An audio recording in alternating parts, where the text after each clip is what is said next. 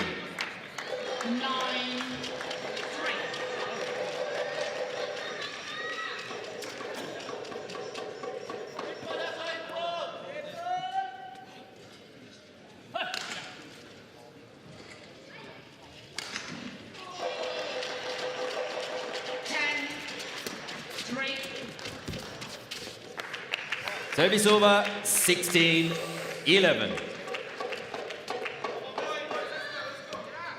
How do you assess the English pair so far? We've been focusing a lot on the Japanese and backstories in terms of looking at bridge. It's actually, look at the rankings. I mean, experience, the level they play at is the thing, but actually on rankings, there's not a ton of difference here. I think it's obviously still early days, but on the rallies I'm seeing, their approach to their game is a lot, that's a nice shot, a lot better. Clearer thoughts, a little calmer. For example, that last shot there. 16. If that had been the match against the Malaysians, that would have been another smash. It was all very fast, flat, hard. There wasn't too much trying to play off or play this off there. Alex jumped out, threatening the smash and then putting the stop drop. We've seen a few change direction. They're not just trying to hit hard, hard, hard. Yep. Thank you. So they might be down, but I think they're playing well. 4, 2, 20 seconds. Wait. 12-16.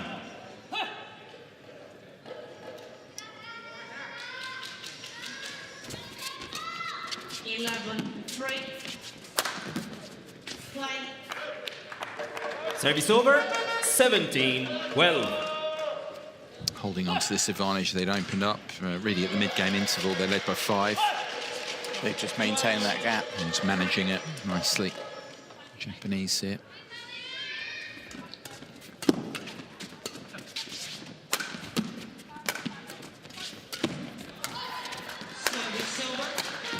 Oh. Nice. 18-12. It's interesting, as you've been saying, I mean, their history, but also the options that Japan have got and what they decide to do, even in this tournament, even the next tie. Yeah. what they to see whether they go for the scratch pairing of Hoki and Midorikawa. Which is there against Finland they did. I know. They did that, yeah. Yeah.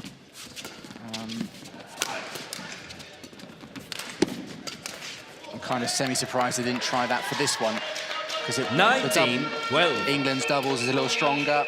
You could have given a bit of a sterner test to the unknown entity of Hoki and Midorikawa, because they've never played together. Hoki is only twice in team events I've seen played with someone other than Yugo Kobayashi. They pretty much their entire career, they even played junior badminton together. So yeah, and with respect to Finland, 13, you look at 19. That. I mean, the match they played 20 minutes. You know, they are 12 points lost overall. How much they really learn out that they could have learned a bit more here. Possibly, they played them here. Late. That might give us insight into what they decided to do, but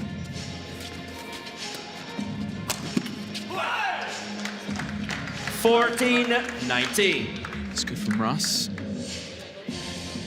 Back to 5, back again here.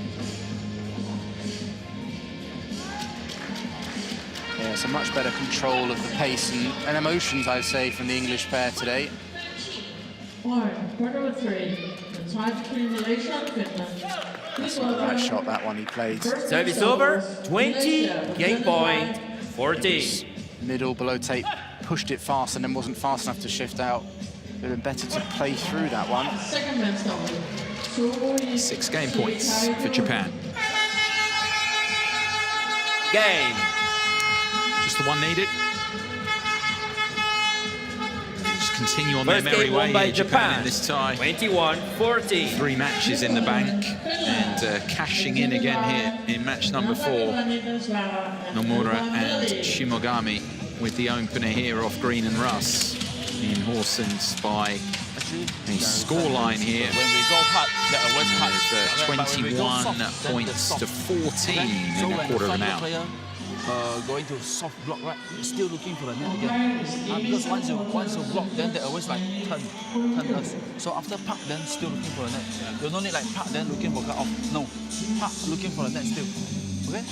Play a bit like front back. Okay? Play a bit like front and back. Okay? And also, when we got chance to attack, front court player looking for the flat one enough. If go, スマッシュのところが入ったらちょっと真ん中に入ってさあすぐ下がるもう早く下がる空中はでスマッシュ、はい、スマッシュで多分ちょっともう一回スマッシュで入ってねノムがもうちょっと早く下げてもう入ってるコースが今のねOK です頑張れAlways finding funny those ice packs on the back of the neck. Yeah. Seeing that a little bit, you know, I mean, we obviously know what, you know, cooling down, but in an arena, think of other sports where they use that, they're outdoors in 40-degree heat. You definitely cool down if you're outside here. I know the weather's been nice, but it's not super warm. Yeah. Been some very, very nice walks actually around, but you do need your jacket and your sweater around here. It's still springtime. The water as well, not too hard in the water if you think about it with the fjord. Horsens, we've been second game level, providing your production team with those images around as well, giving you a flavour of life away from the forum. Yes. Badminton is very, very much at the centre of attention.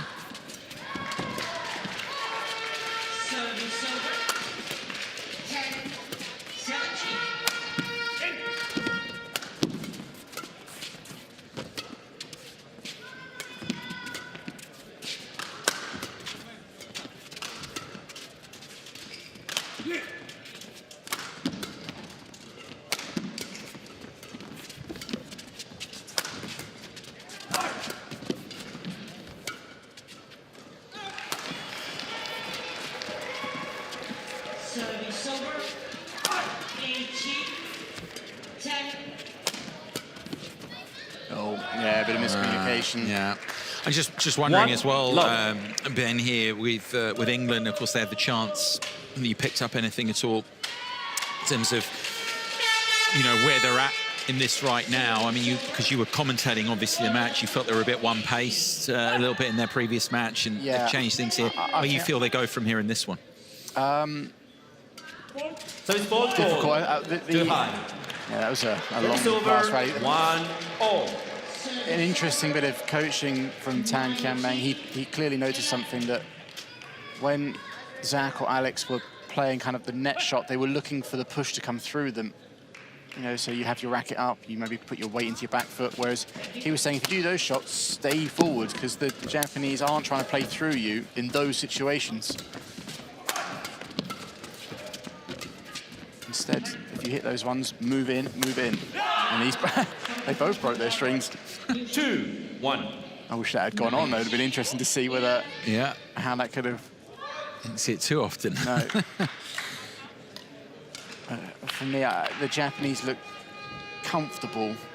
The English are playing better than they did against Malaysia. I feel like they're a bit calmer, their shot choice is better, they're looking to play the gaps a little bit more. But they're against a pair that look very assured of themselves in this match. They feel comfortable. I feel they feel especially comfortable if the English are attacking. That first rally really long with the English on the attack. They haven't got that stinging attack that's really putting a lot of pressure on the Japanese. So I think the English need to try to engage in those little net battles and those little areas. If it gets expansive, they're going to be in trouble.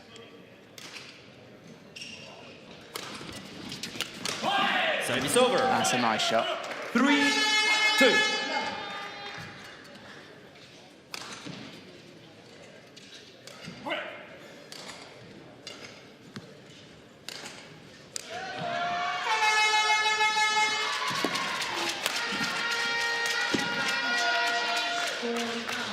Service over, 3-all.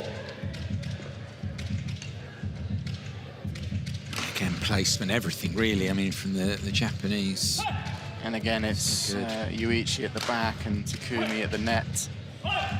They do seem like a pair that can work the other way around, but I think preferably they like to... 4-3. 14-19.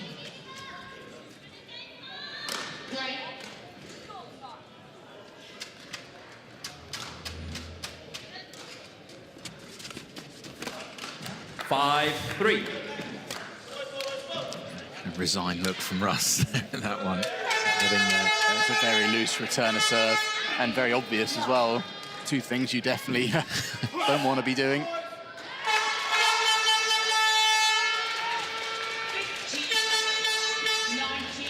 Six, 3.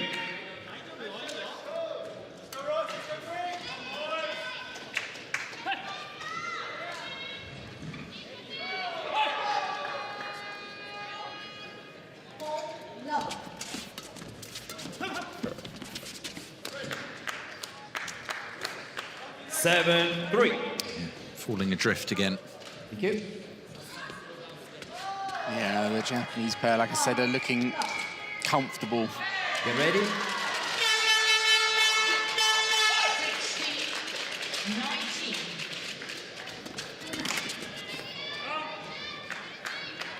Eight, 3. Yeah, as we've been saying through the time, and there isn't a massive ranking gap currently, but it's I suppose it's top-level experience is the theme of this tie, and we've discussed it a few times already, Ben, that, you know, the opportunity the tournament presents in that way, but you've still got to try and make a big jump in these cases, in this case for Green and Russ. Yeah. From continental-level success, the bronze, up to this against, you know, they're part of the powerhouse, as you call it, Japan here. You get picked for Japan. Yes, you're doing pretty well. And you need to remember the age of Alex and Zach. Well, especially Alex, only 22. They haven't been playing together all too long. Was it ended late last year? Late they last came together, year. right?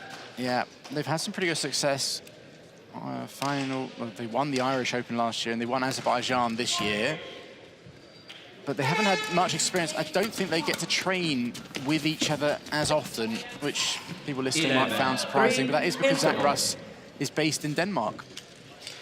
So obviously Alex based at the National Centre in Milton Keynes. So I'm curious as to how often they get to actually train together.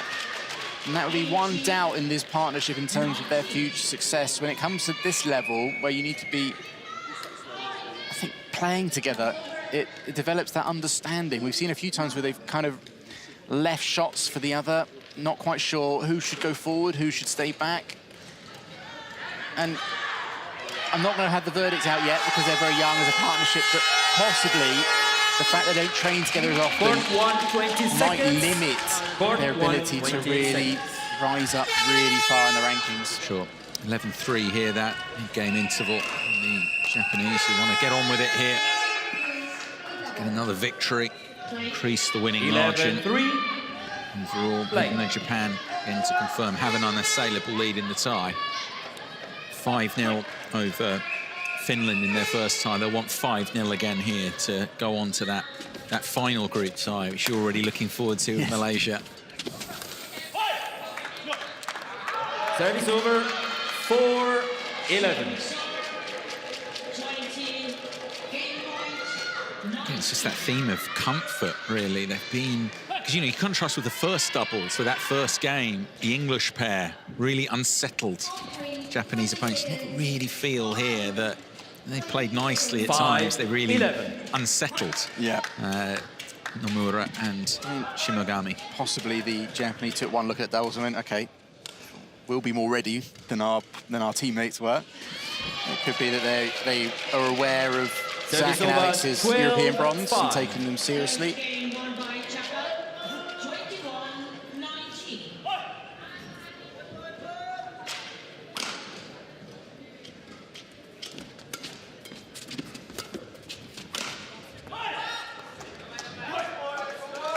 Service over, 6-12.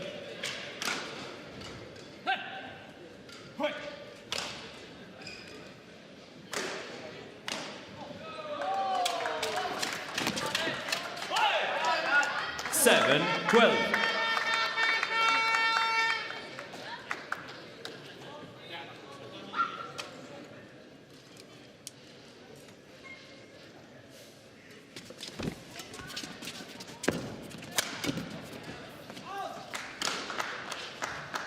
Service over, 13-7. It's those sorts of shots that I'm not convinced Zach should be trying. Slightly below tape.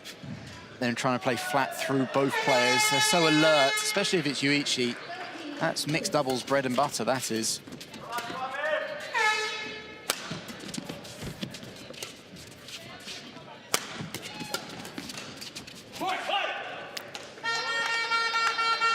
Service over, 8-13.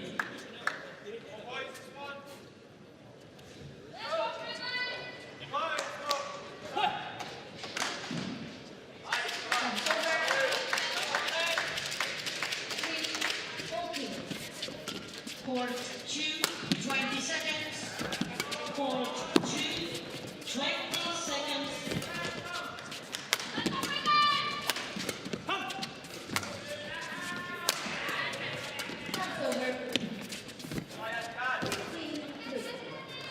Second game.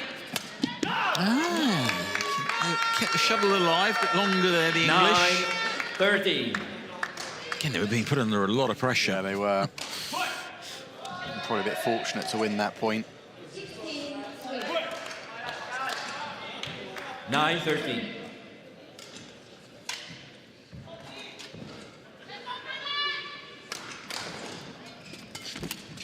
Service over. I was interested, 14, actually, Ben, what you were 9. saying there about with specifically, you talked a lot about the Japanese, but with Green and Russ and the fact they're in different spots, what they can do about that, whether one will want to, whether they'll make a change. Because as we often say, you know, opportunities to train some countries that they have difficulty with that, the quality of partner, but also actually in doubles, just being with your partner. Being with your partner, it's vitally important, creating that synergy. I mean, if we take, for example, the world #1 pair, Kim Won-ho and Sursum Jade, they obviously were very successful from the first moment they came together.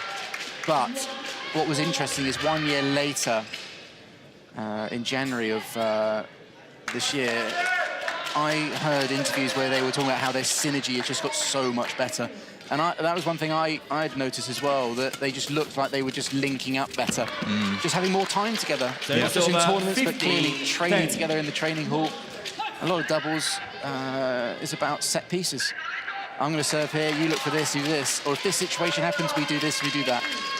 One of the best pairs for that was Danish's Matthias Boe and Carsten Mogensen. They were absolutely phenomenal, being very organised in a lot of situations. And you can only get that if you train together.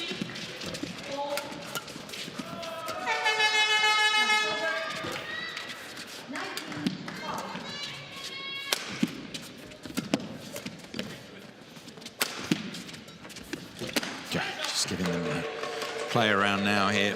16-10. They are in synergy, these two. Yeah, they are. They're playing very well.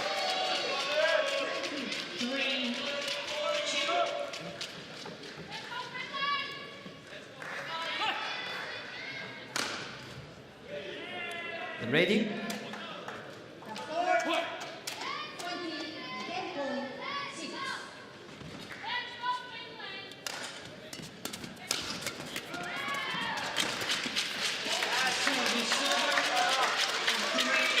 That's just long, I think. 17-10.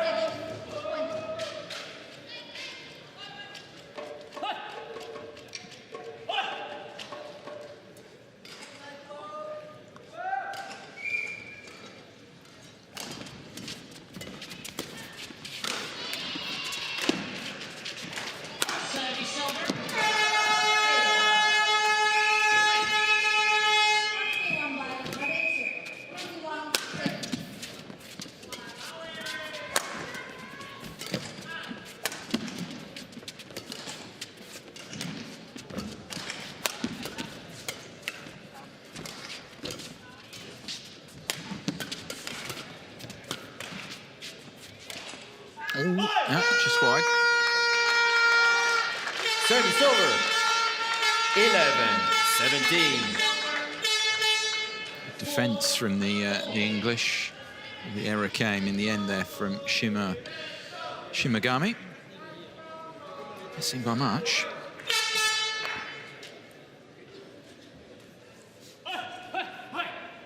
They remain 4 points away. Oh, it's a Oh! Where did that come from? 17.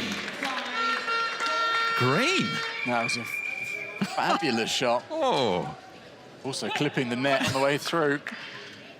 Yeah, however comfortable the Japanese are, they weren't getting to that.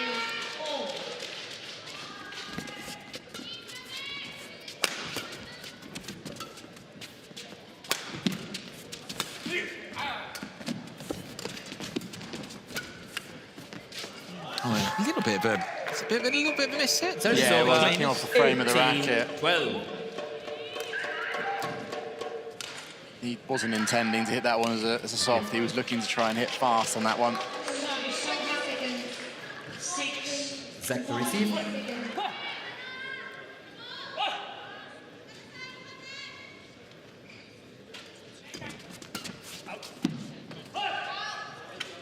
Japan challenges, pulled out.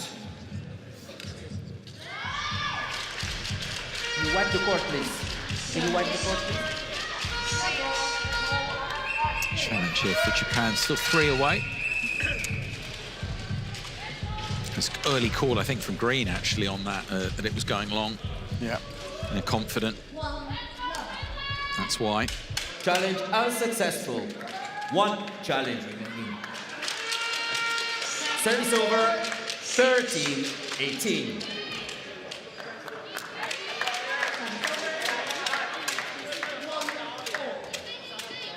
Play.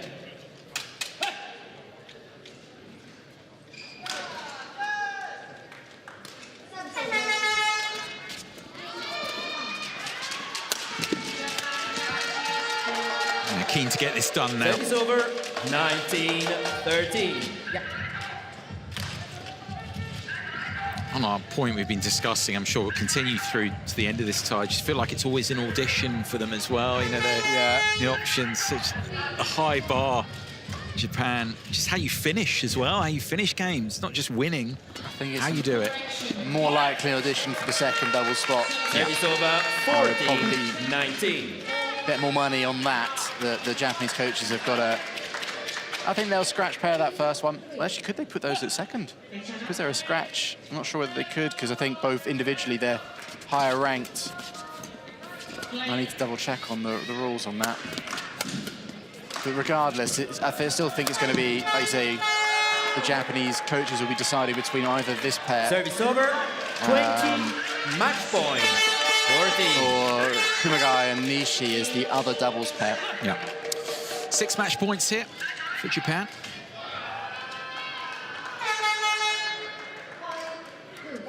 Service fault call, too high. Service over, 15-20. Not the first time in the tie, a couple of times. English duo been called for that, and Japan. So second match point.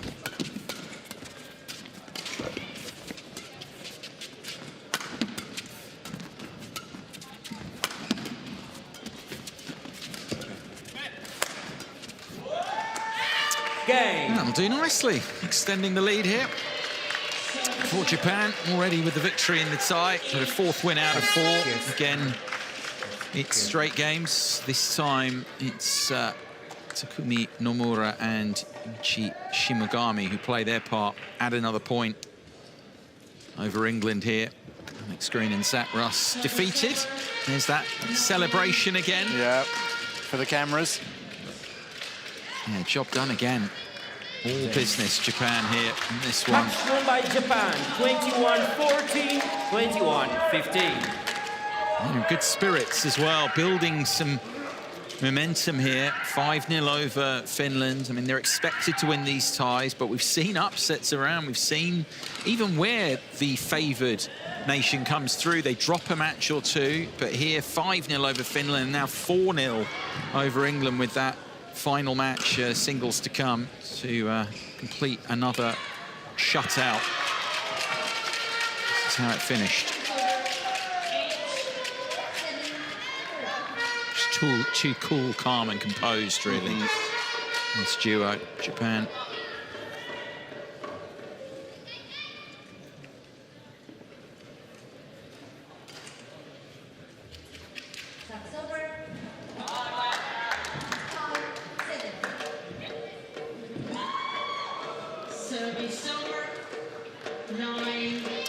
was then. Just over half an hour, little over half an hour, 34 minutes or so for these two to seal another victory for Japan here on court 1 at the Forum Horsens. That's how it ended up, 21-14, 21-15. 35 minutes in the end for Nomura and Shimogami over Green and Russ. Japan now 4 up on England with 1 match to play in this Group B tie at the BWF Thomas Cup. And that remaining match is a third singles, of course, of the tie. Really excited to see Yudai Okimoto again up against England's Nadim Dalvi. And that one's coming up shortly.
The countryside, a big part of things, the surrounds here in the Horsens municipality and commune here.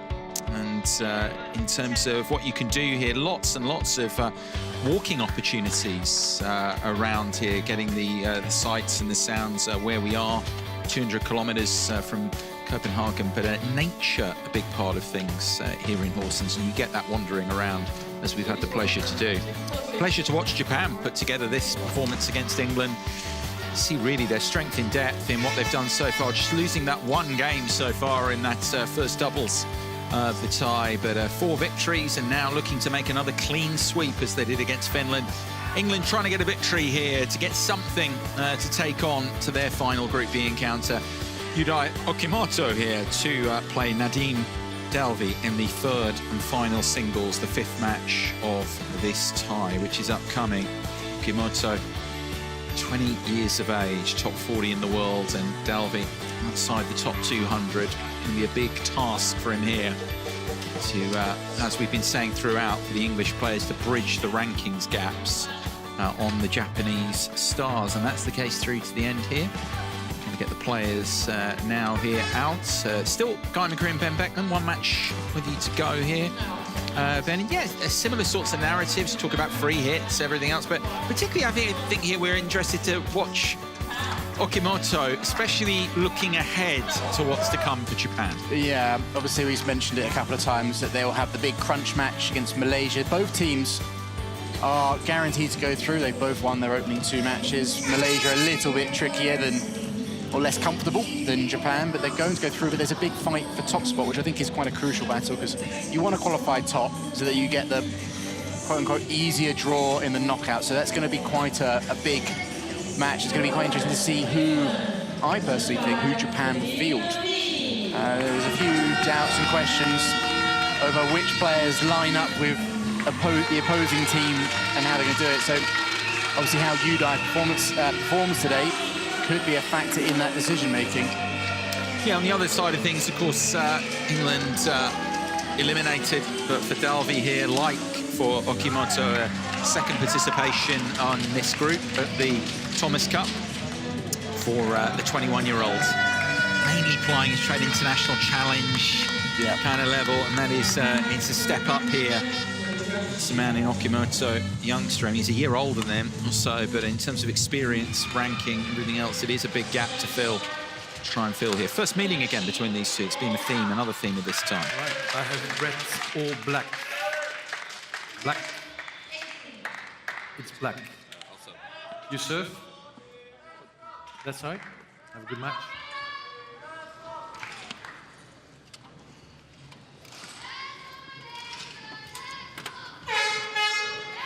Now, Komoto, I mentioned playing his trade at a higher level here. We'll take a look at, with you, Ben, more detail of the players, but actually he's in pretty good form recently as well, Komoto, before this Thomas Cup in terms of his regular World Tour play.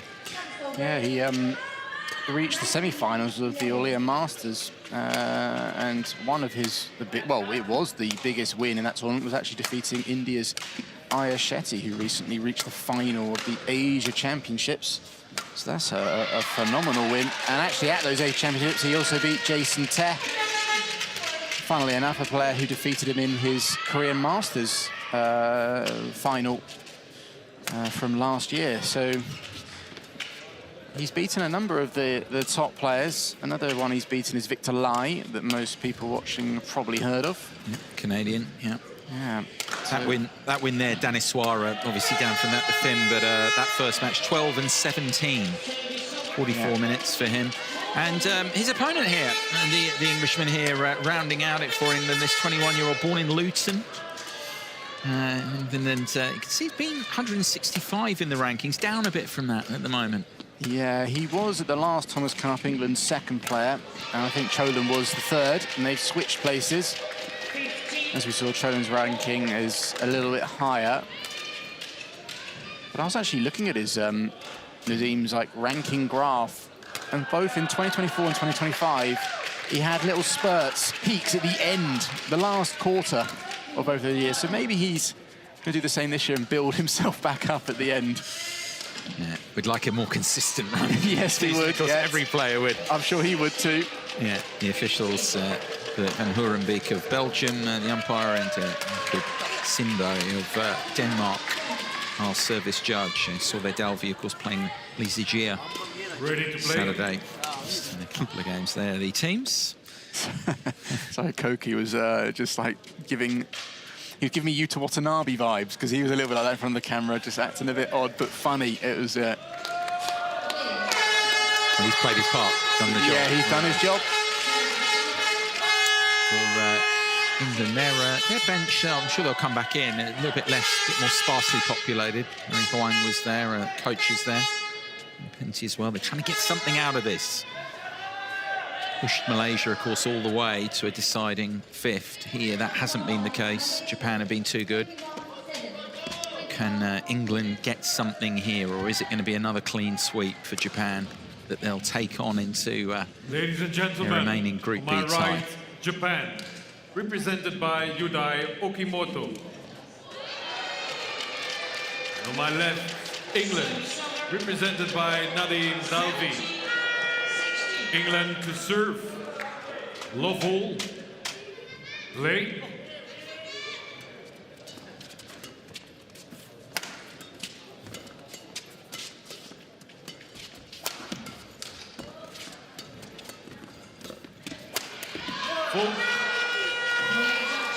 So the action getting underway. It's just the remaining match of this Group B tie at the BWF Thomas Cup here in Horsens, Eastern Denmark. The World Team Championships, as they're otherwise known. For the men, the Thomas Cup. Former champions, Japan here. Early challenge here. Challenge unsuccessful. Just the second point. Challenge remaining. 18-16. Coming from England's Dalby.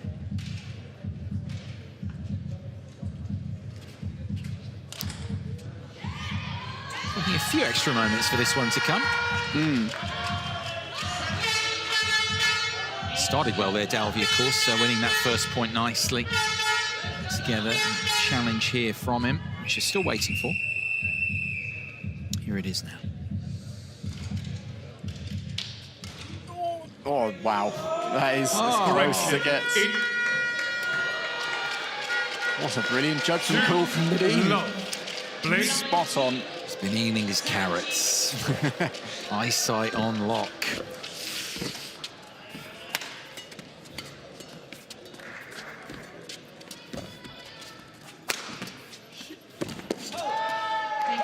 Follow up there, having lost the first 2 points from Okimoto. 1-2. Saying in the warm-up, weren't we, about the good form that he's in as well, and he's quickly becoming here.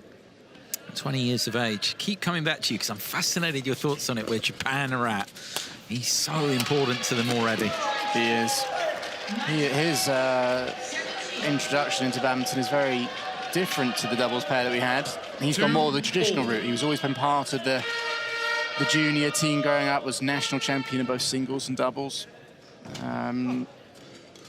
When he came out of the juniors, he won a title, made the Japanese B team last year, success on the World Tours, and now in the Japanese A team. 3-2.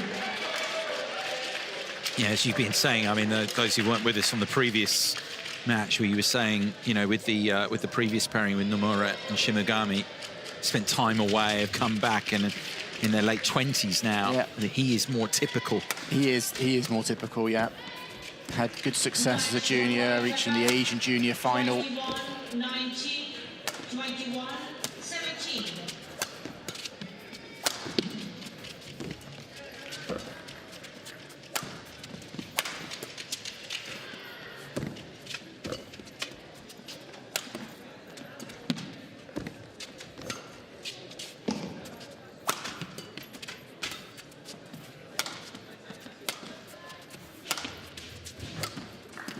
Oh, that's nice. Late in terms of the trajectory there from Dalby. Surprises Okimoto.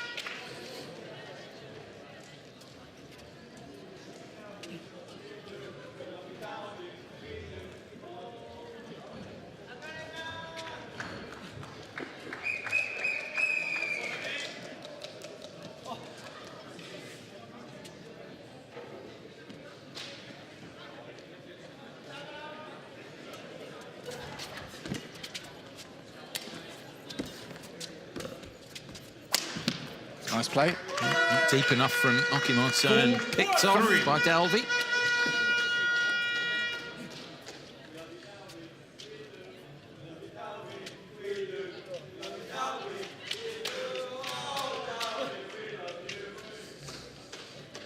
The England bench trying to generate some support noise.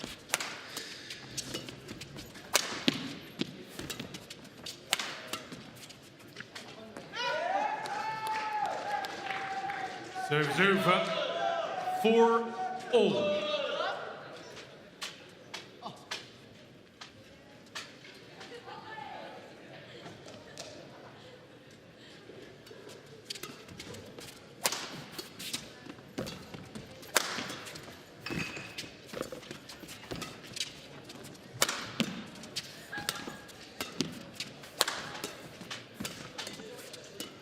Intensity of Okimoto is insane. I mean, Nadim's kind of wise to it at the moment. But again, it's that thing. Can he keep? Yeah, it's keep going to be relentless. Yeah. If at the moment, if Okimoto, he's playing fast, but he's a bit narrow, and it's all a bit one speed. I think if he starts to hit a few drop shots, open up the court a little bit, gets his accuracy a bit better, then it's going to be even more challenging for Nadim. Wow. But I'm not surprised that he's come out like this, because he's described his approach as, well, translated in English, grittiness. He is, I mentioned earlier that Koki was the shortest player on the tour. Yudai has taken that by 1 centimetre. He's only 1 metre 65 tall. So very, very short. I mean, a contrast between these two, for example, is Dalby is an imposing frame that he's got. 6-5. Uses it there, his reach, to be able to get that away from, make it awkward for Okimoto. It's not only, again, just to follow on from what I just said about him describing it as gritty, he's got quite a unique style, and he attributes his defensive thing to his baseball upbringing, because he played high-level baseball as a junior as well, but opted to play badminton. And he thinks his badminton movement resembles that of a baseball infielder. Someone has to be quick on their feet to get the ball and chuck it into one of the bases. Yeah, baseball, of course, so big. I mean, Japan as well, they're so good at it. Yeah, it makes me surprised that he selected badminton. I mean, I'm glad he did, because he's a fantastic player to watch. Wrist. He missed it, but there's the kind of shots that... 7-6. There's a tendency, if you play very physical and you play all out like Yudai has at the beginning of this rally, that you can sometimes become a bit predictable. So he missed that one, but he needs to play those sorts of shots. Japan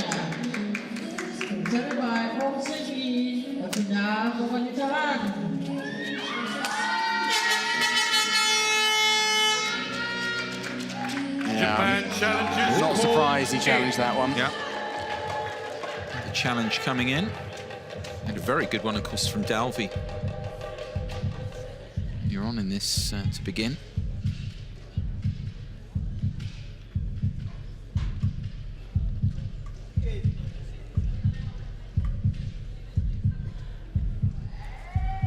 Correction out. Service over. 7. No, I was correct. Yeah.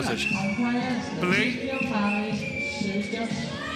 There's a correction there. Unusual. He had the one from Dalby earlier. Successful.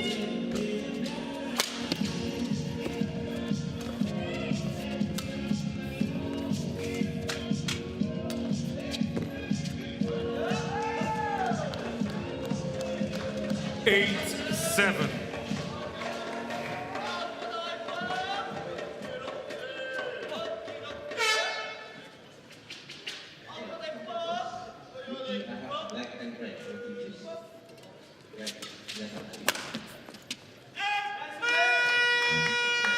Moves away in disgust.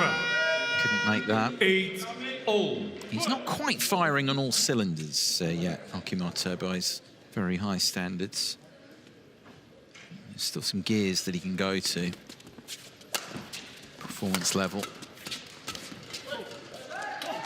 Service over. 9-8.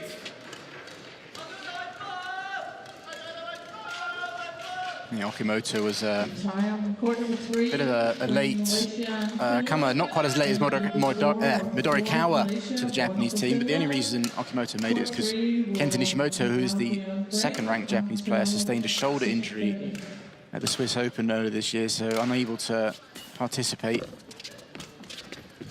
So the fact that Okimoto is the 5th ranked, they've got a pretty good deep singles squad, don't they? Yeah, 37 career high. He's right on the peripheries of making it into the top tier, the 750s and the 1000s. With his progression so far, I wouldn't be surprised if by the end of the year he will be within that group.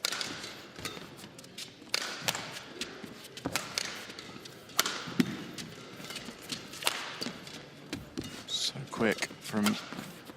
That's nice. Through the middle deep. Service over. What I like what Nadim has done is every time he defends, he's so alert for what happens next.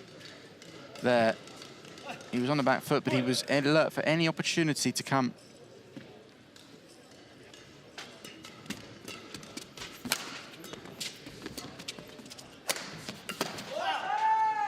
Service over. 11-9. 8 For all his excellent start, though, he still trails Okimoto here by a couple of points at the mid-game.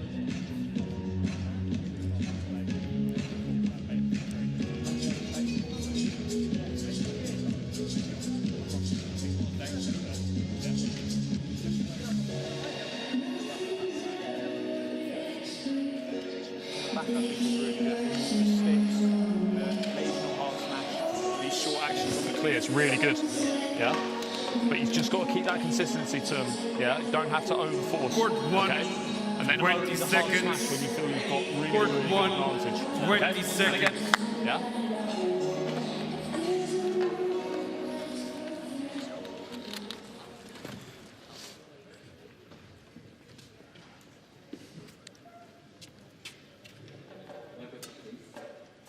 (11-9).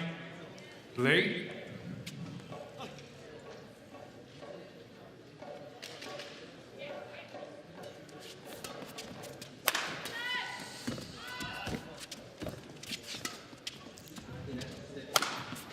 That's nice. Just the power there. Just interesting. We were talking about it during the mid-game interval. Get your thoughts here as well. Going a bit further for the audience. Talked about Dalby as well. He's imposing, but in his own way, he hasn't got the height, Dalby. But you look at Okimoto physically for a 20-year-old. I'm just thinking his lower body. The amount of work going on in the gym. Yeah, he's got a good set of quads on him. I'd say that. Very, very strong. It was actually, I kind of first watched his badminton when he got to the All-England Masters. He lost in semi-finals to Alex Lanier, another player who's young. They're similar age, if not the same age actually, but another player who's very physical for someone so young. And that just struck out at me for both men. But that's the style that he has looked to employ. Very similar to Koki Watanabe in that respect.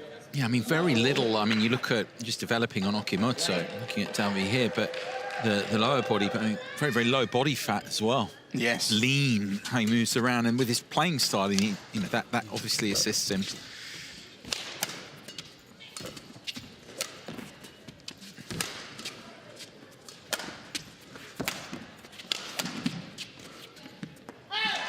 Just gone long. But it's that strong base, isn't it, as well? You break around that, the physiology and everything else of a modern badminton professional. He's 20 years of age, top 40 in the world. We look at that body. Yeah. You need that base to prosper. I think so, especially for men's singles. Most of the players that are sitting at the top of the world have got strong legs. I mean, that's been a badminton staple since the dawn of time. Yeah.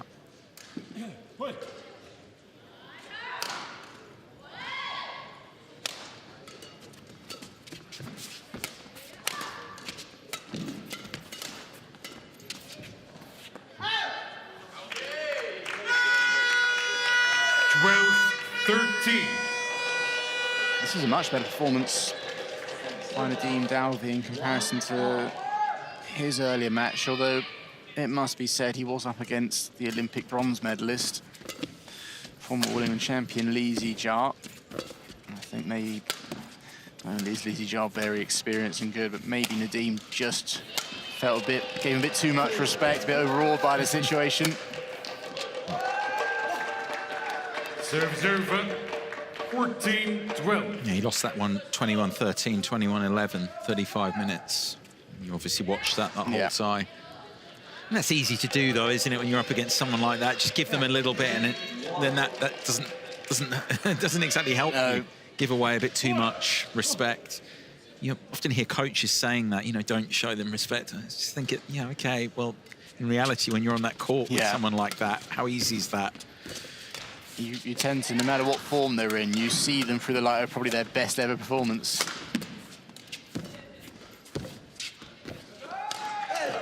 This is with that. I mean, you've in your other work, you've looked at Lee Zijia and everything, the comeback, but still got that aura around him.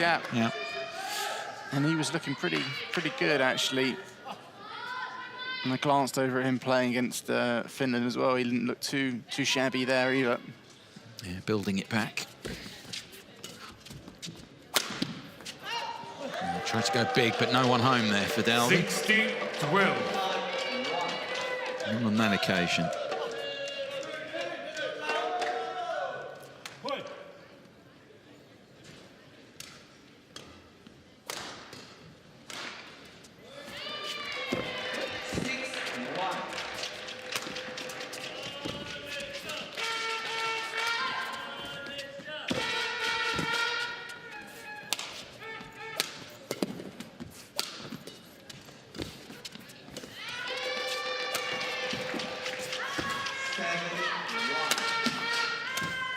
Oh, it's just when he gets the opportunity. I mean, Dalby there had a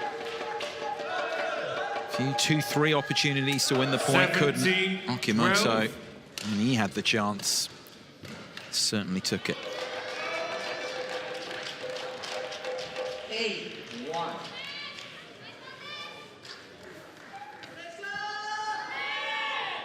Thank you.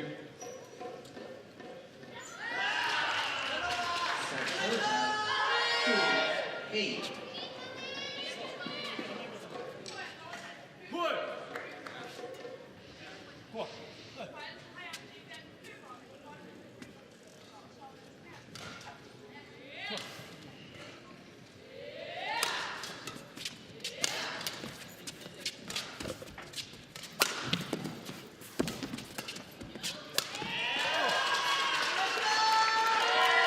That's unfortunate. 12.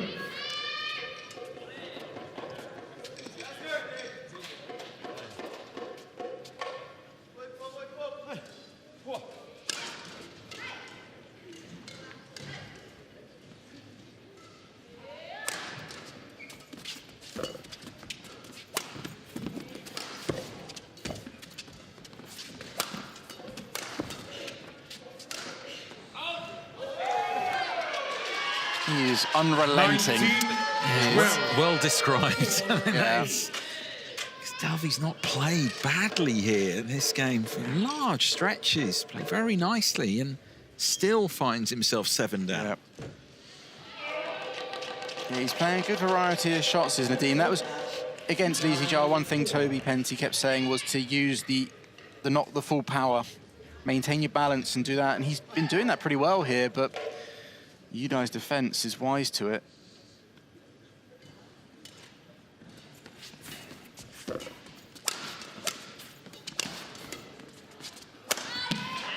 You cannot do that. Was it called out?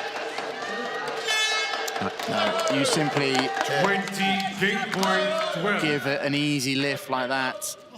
A little short too. We saw that in the opening singles. Yeah. It's going to get punished every single time.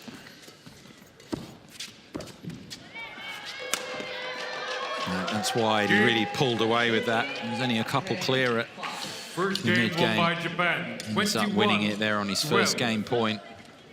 Okimoto, this is how he did it, as Dalby couldn't find his mark that time. They're not going for the full power, which is fine, but maybe the fact that Yudai is getting everything back, it's quite frustrating. And so you go a little bit tighter and tighter, and if you do that, you will start to make some mistakes.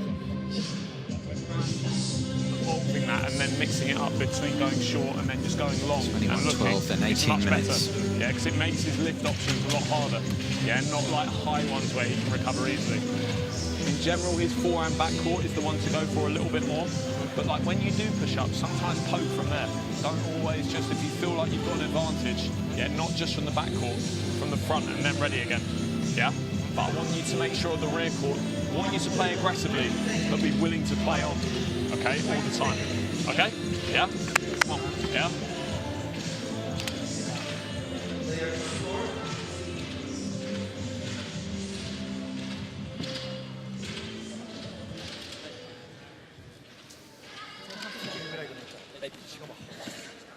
That last bit of advice might be in reference to that last point, is I want you to play aggressively, but don't be afraid.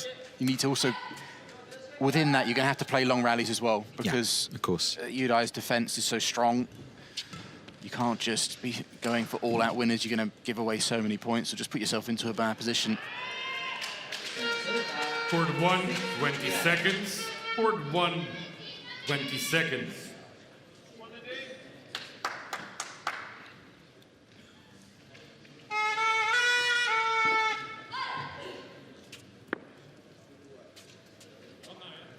Second game, Louvoul, play.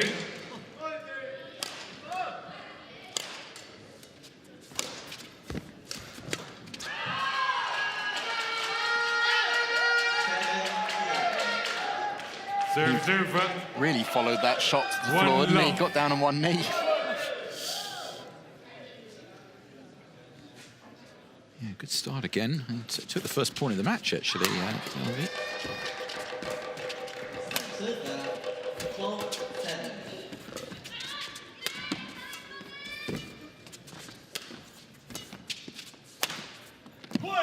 That's a good rally. Yeah. I just find it always fascinating. With the production, we get to listen in on the coaches and with players, and who's really receptive to feedback. Yeah. There's something in life. A lot of people don't take feedback, don't take criticism very well. I think high-level sports person or successful anything, that's almost a must. But it's being able to act on it as well, isn't it? That's the big thing here.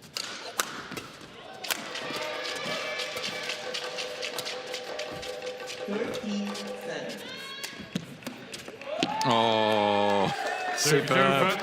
2-1. Just so good to watch, isn't he? You said it at the outset, his movement, everything, how he caresses this from the backcourt. I know for a fact that I think he's been learning those shots from Koki Watanabe, because they play at the same club. Yeah. Inspirational figure for him, right? Yudai sees him as a senior, almost like an older brother. She's similar height, similar style. And I know that he really admires Koki's net play and his ability to play drop shots and shots like the one that he just played.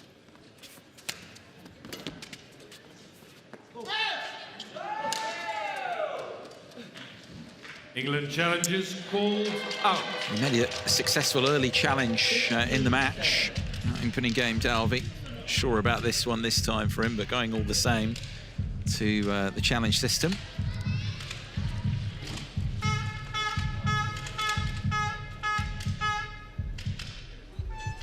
Yeah, there we go. Challenge unsuccessful. One challenge remaining. 3-1. Play.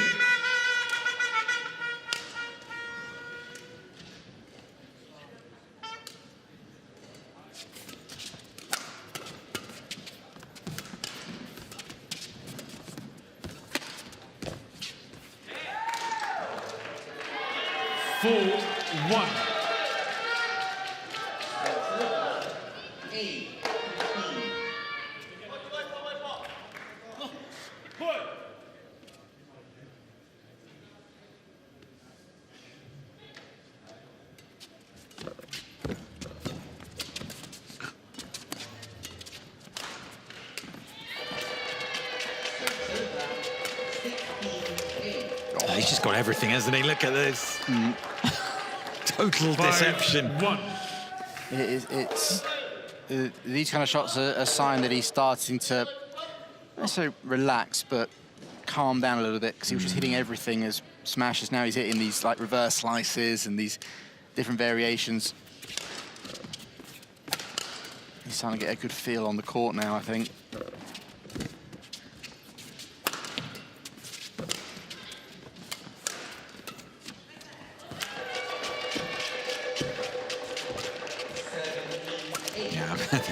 Off the tape there, no chance for Dalby. King kind of started in the second half of the opening game, because you said it was a bit down the middle, it was a bit all 100 the whole time from him to begin, and he was missing some shuttles, but it's gone on, he's locked down. He had the volume at 11 all the way up.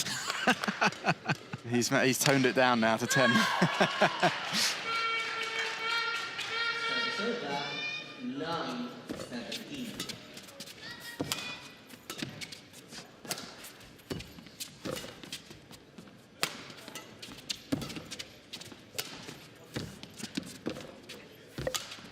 Nice play from the team. Yeah. It's those shots where if Yudai plays it down and the team steps forward to a little bit to take it that little bit earlier, that's where you can do a little bit of damage, get on top of the rally. We're not going to see it here. It was before that. Yudai played around the head shot and the team stepped forward and took it that touch earlier, refusing to let the chance will come to him. That one as well, good.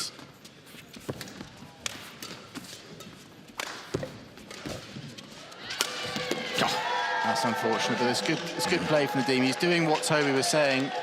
Service over. 7-2. I really do like these images from like low behind the court. They always look so nice to watch. It's a great way of trying to express the dynamism of very best players, and Dalvi is up against one of those. Dynamic mover.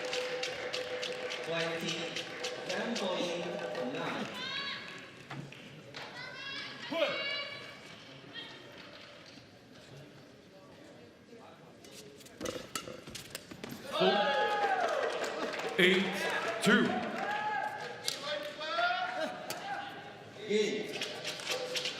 First game won by Japan, white 1-9.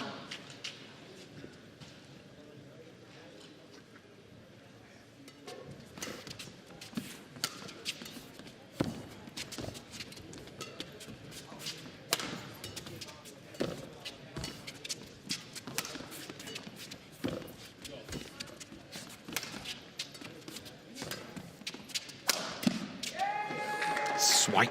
9-2. As he extends the lead.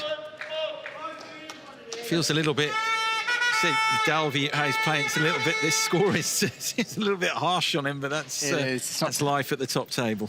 Yeah, it's not telling the full story.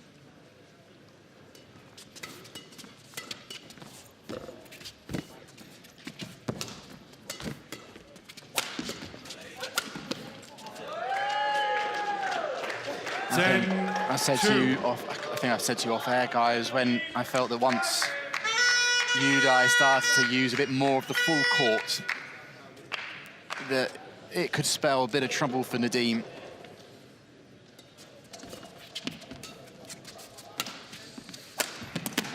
Yeah, it's just his movement, and his alertness after the shot as well.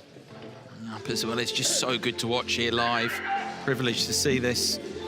Ripped out here to a 9-point lead at the mid-game here in the second. Japan, of course, trying to wrap up another clean sweep of victories, and it's going to take something pretty special to prevent that right now. Yeah, certainly. 11-2, adding to the 21-12 first game, leading by 9 at the mid-game interval in game 2. Okimoto.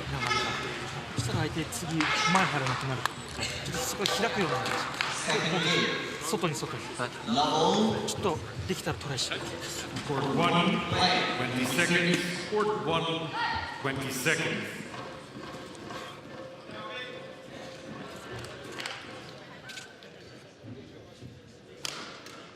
Court.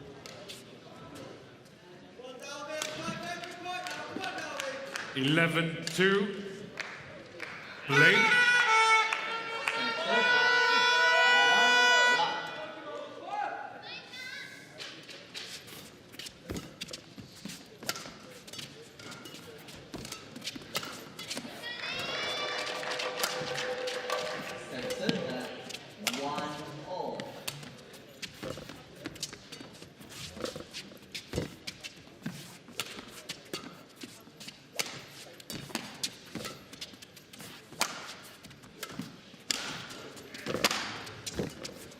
Oh, Dean's doing well to stay in this rally. Oh, he got him as well, is it? No. So far.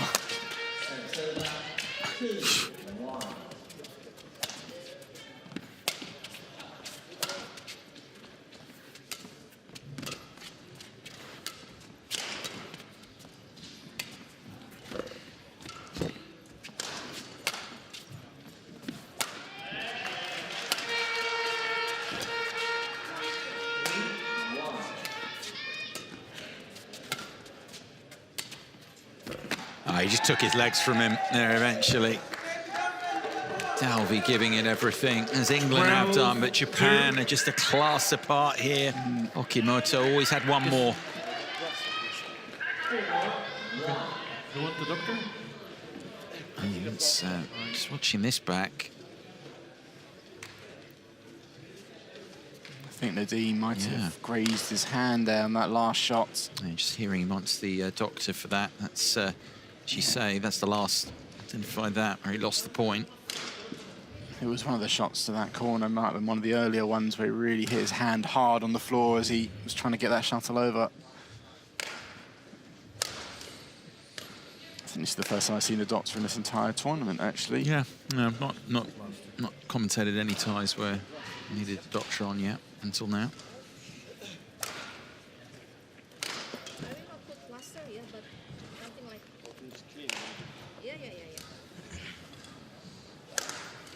I mean, the surface as well at the elite level, I mean, quite easy to get a graze. I mean, especially the speed, what you're having to do as well to stay in points.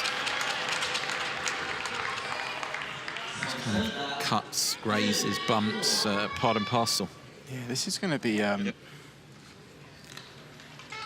not sure how nice that will feel with your racket in your hand, because you ever feel with the fingers? Obviously, you hold the racket in the palm of your fingers, not the palm of your hand, and you make lots of little small movements. And the fact your thumb is so integral to gripping anything. You've got big, giant plaster over the top. It's going to change the sensory kind of perception. Exactly. Yeah. Yeah.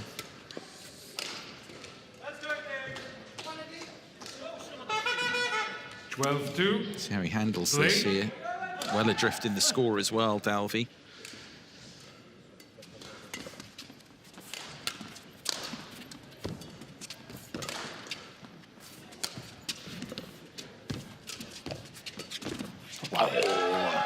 Flick there. The viewers can't see you here in the commentary position. Remember, they just puff out of the cheeks here. That was, yeah, that's well taken. Brushing over the top of the shuttle. Rolling the racket over.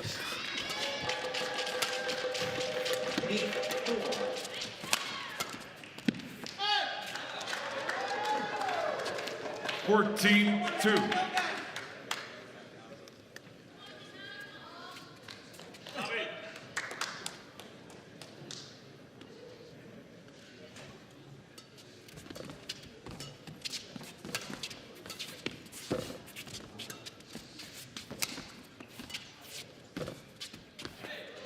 I know he had a little bit more of a longer break to have the doctor come on, but I was actually going to say before then that long rally didn't just earn Udai 1 point, it's probably going to earn him several just off the knock-off effect. Yeah.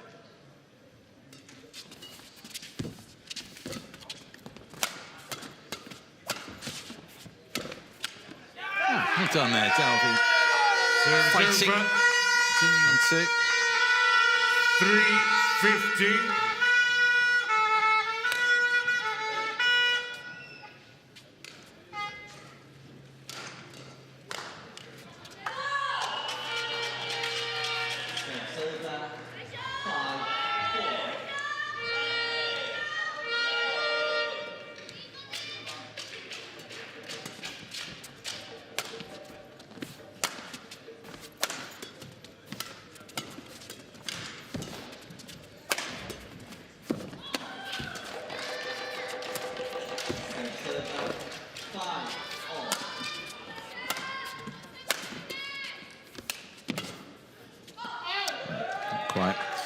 Where do you see it then? I mean, it's the theme that we've been going on to now. Thoughts kind of turn to the final group matches here. In terms of what, I suppose, singles, we talked a lot about doubles. What do you think Japan are going to do? Oh, it's a tricky one. Because if we look at the Malaysian lineup with Lung Junhao at 1, Kodai doesn't have a particularly good record against him. 17, so do you not play him and play a similar lineup to here? But on the flip side, Koki Watanabe has a very good head-to-head against Lee Zijia. So do you keep Kodai and potentially strengthen the third singles? That's the big, for me, the big question mark. I think it's highly likely that Malaysia will field Lee Zijia at 3. I can't see them doing anything else. And I think they'll play the same 3 that they played today: Lung Junhao, Justin Ho, and Lee Zijia. So it's whether, I don't know, Japan... Kodai is still capable of beating Lung Junhao, but it's just his head-to-head is not particularly favourable. But Koki's is good. And if they drop Kodai, then Koki has to go at number 2, which means that he would avoid Lee Zijia, and it would fall on this young man, Udai. 19-3. There's a lot of... Yeah. It's a big discussion. I'll leave it at that, to be honest with you. Yeah. I mean, it can go either. I just think it's an interesting point to have raised, because they're close to getting ready to start preparations. Well, they would have been already looking at it. This one 2 points away from being done with the tie. We also saw in the Malaysia-Finland at second doubles, they put a scratch pair, So-Yik and T. Kaiwan. So there could be more interesting selections going on in that final match. 4-19.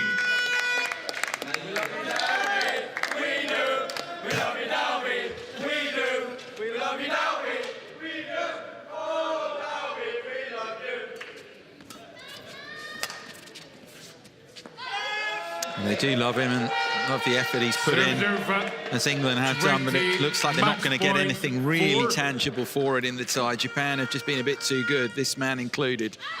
He's got 16 match points. Japan He's going to challenge here to try and end it here, Okimoto.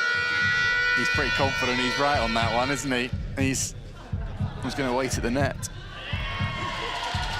Here it comes. He's been confident pretty much about everything, as he usually is. He thinks it's over here. Thinks Dalby's gone wide. And yeah, like pretty much everything in that, he's got it right. And he did the same celebration. Yeah. Off camera, though. And if he is picked, I mean, they have full confidence in him. This 20-year-old, he's excellent. And he's shown it again here. He rounds off by Japan, the 21-12, clean sweep for Japan here over England. 5 matches played, 5-1. Just one game dropped within those 5 matches for Japan, former champions. And it is Yudai Okimoto who rounds it off for them. They can look forward to their last Group B encounter. Hotly anticipated one, really, from when the draws were made with Malaysia, with 2 tie victories. So it will be who decides the winner of the group. England with their 2nd loss, and they will try and avoid bottom spot in the group when they play Finland in their last Group B encounter. But Okimoto, the star that he is, too good for Dalby in this one. Really ran away with it at the end there, including that successful challenge. Summed it up, really. And the final score then, 21-12 and 21-4 for Okimoto over Dalby in a little under 40 minutes to seal a 5th victory out of 5 for Japan.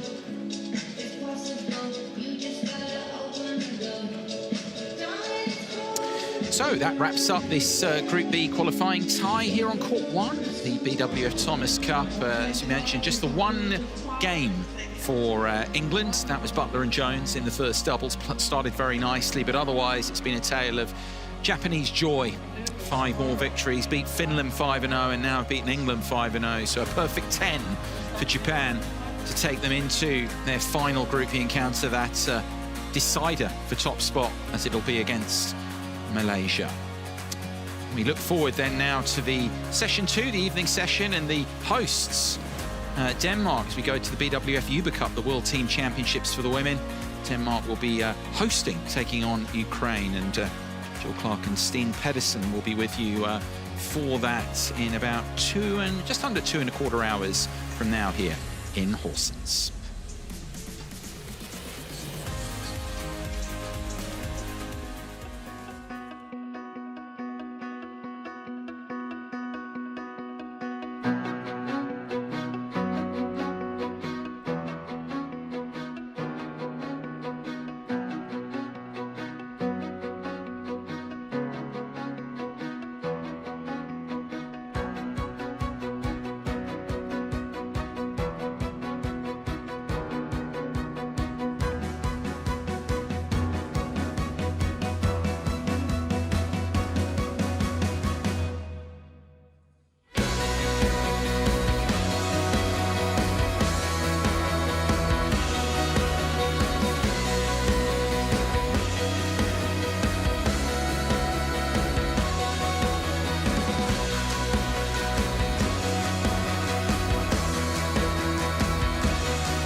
Tina,